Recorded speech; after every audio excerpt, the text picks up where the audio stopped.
since we're talking about quality animal foods and the importance of having raw animal foods in the diet, this is the perfect time to talk about my favorite subject, real milk. What is real milk? Real milk is milk that has all the fat, that comes from cows on pasture, eating the food appropriate to cows. And we've talked about the fat and the pasture feeding. We know why these are important. But the third component of real milk is that it's unprocessed, that has not been pasteurized, that it is raw, which of course is a word that sends convulsions through the FDA.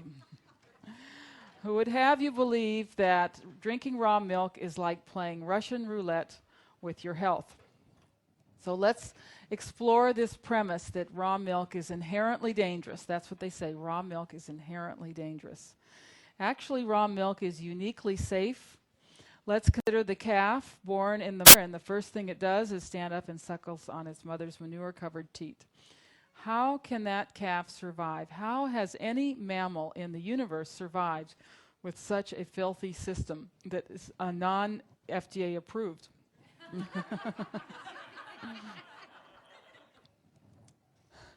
How could they do such a thing? Well, because Mother Nature is smarter than the FDA, and she has created this substance, raw milk, which is absolutely amazing. Raw milk contains multiple redundant systems of bioactive components that can reduce or eliminate populations of pathogenic bacteria. I'm going to quickly go through some of these components. This is not meant to be exhaustive or detailed. One of them is lactoperoxidase, which is an enzyme that actually creates hydrogen peroxide and free radicals, and these seek out and destroy pathogens. And lactoperoxidase is in all mammalian secretions. It's in breast milk, it's in tears, and it's actually, the levels are higher in animal milk than in human milk, and that stands to reason because animals are dirtier and you have more to deal with in the animal milk. Lactoperoxidase levels are 10 times higher in goat milk than in breast milk. Another is lactoferrin. We are just beginning to discover the wonders of lactoferrin. It is plentiful in raw milk. It is effectiveness is reduced by pasteurization. Lactoferrin works by stealing iron away from pathogens, and then it helps the infant absorb all the iron. It also stimulates the immune system. Lactoferrin is particularly useful in fighting things like tuberculosis and candida. It may be beneficial for weight loss and has many other benefits that are being discovered. Lactoferrin is actually being sold as a supplement now, when all we need to do is get it from our raw milk. There are many other protective components in raw milk: polysaccharides, medium-chain fatty acids, antibodies, leukocytes, which are white blood cells. These all kill bad bacteria or strengthen the immune system. White blood cells. Milk is like blood. It contains white blood cells that produce antibodies to specific bacteria that you encounter. B lymphocytes, macrophages, neutrophils, T lymphocytes. I mean, the list goes on and on. Immunoglobulins. These are all components that kill bad bacteria and strengthen or program the immune system to get rid of bad bacteria and pathogens. There's more.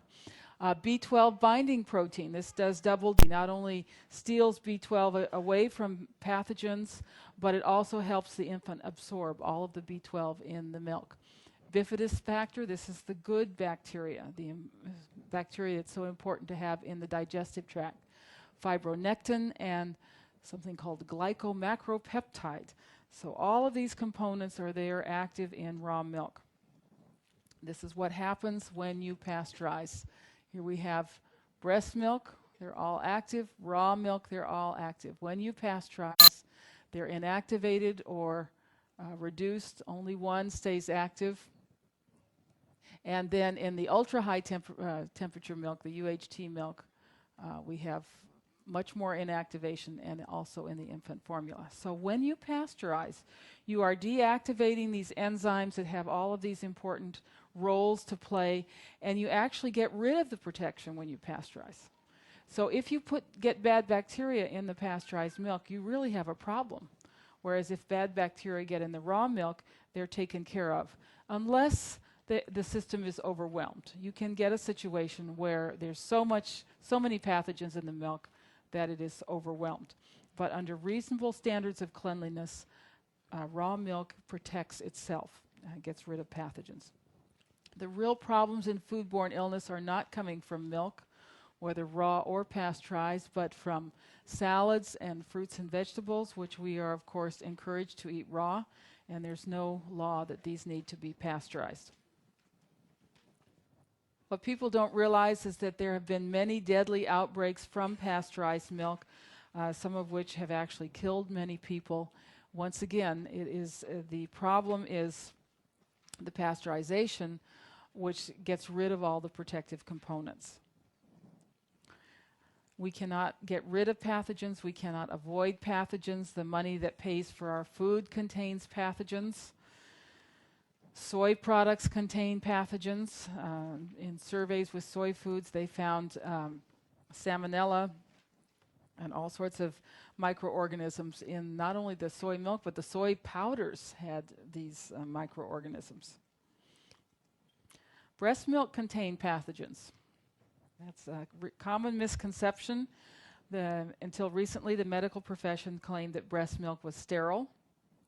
They thought our guts were sterile and then breast milk was sterile.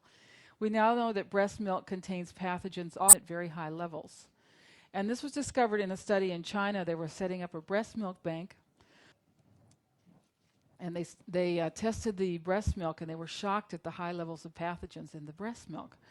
And then they learned that the custom in China is for mothers not to bathe for a whole month after they've had a baby.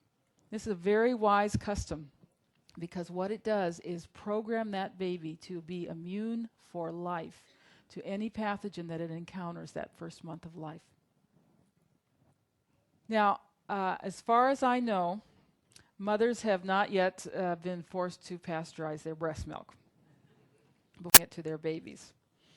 Yet laws prevent mothers from obtaining raw milk to feed their babies if their own supply is inadequate, or if for some reason they can't breastfeed, if they've adopted or whatever. So there's a real discrimination here against mothers who are not breastfeeding for whatever reason. There is a tremendous amount of bias and outright fraud in many of the reports in the literature of outbreaks caused by raw milk. The FDA and the USDA will cite all of these studies about problems caused by raw milk. But when you look carefully at the reports of these outbreaks, you find that this is not necessarily the case. Just want to give you a couple examples of this type of bias. One was a 1983 outbreak in Georgia. It was Campylobacter infection in Atlanta. At that time, there was a raw milk dairy outside of Atlanta, and they fingered this raw milk dairy. They failed to find Campylobacter or any other pathogen in any milk products from the dairy, and all safety measures had been followed faithfully. But the authors concluded that the only means available to ensure the public's health would be proper pasteurization before consumption. And this report led to the closing of that raw milk dairy in Georgia. Another one is one that we were very familiar with in 2001 in Wisconsin. An outbreak of Campylobacter was blamed on raw milk from a cow share program, and this farm had an outstanding safety record. They just received an award for the safety of their milk, and they had a little cow share program there. And on the CDC website, they will tell you, you will read that 70 to 75 people got ill, but actually independent investigations found that over 800 got ill during this 12-week period. The likely cause was underdone hamburger. Only 24 of the cow share owners became ill. Most had consumed this hamburger at a local restaurant, and there was no illness in the remaining 361 cow share owners drinking raw milk. So that's very bad epidemiology to blame this outbreak on raw milk, but that's what they did. The bias crept in from what happened at the local hospitals. If you went in and were sick, the first question they asked you was, did you drink raw milk? If you said yes, you were admitted and you became part of the record. If you said no, you were sent home and were not put in the record.